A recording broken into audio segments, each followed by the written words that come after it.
नमस्कार मंडळी, कसे आहात? मजेत ना?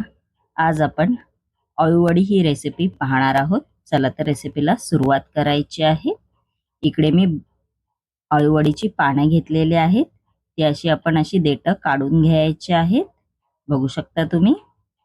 त्यानंतर एका बाउलमध्ये मी बेसन पीठ, तांदळाचं पीठ, हळद, लाल तिखट मसाला, गरम मसाला, धने पावडर आणि चवीनुसार मीठ घेतलेला आहे. त्यानंतर सफेद तीळ घेतलेले आहेत. मग कोकमाचं असं पाणी करून त्या मिश्रणामध्ये घालून घ्यायचं आहे. मग असं बॅटर तयार झालं पाहिजे. बघू शकता तुम्ही, असं बॅटर झालं पाहिजे. त्यानंतर आपण आता हे बॅटर अळूवड्यांना लावून घेऊ. अळूवडीची जी पानं आहेत त्यांना असं लावून घ्यायचं आहे. मी फुल व्हिडिओ माझ्या यूट्यूबच्या चॅनलवर अपलोड केलेला आहे. तिकडे तुम्ही जाऊन पाहू शकता हे सगळं कसं केलं आहे ते.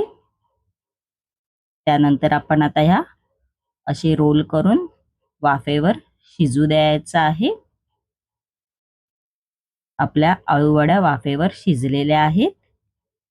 बघू शकता तुम्ही. त्यानंतर आपण याचे काप करणार आहोत. मग आपण आता हे शॅलो फ्राय करून घ्यायचे आहेत. असे तेलामध्ये तुम्ही हे डीप फ्राय पण करू शकता.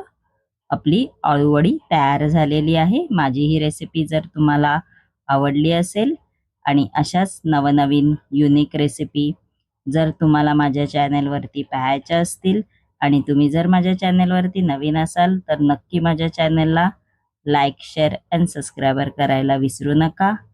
धन्यवाद.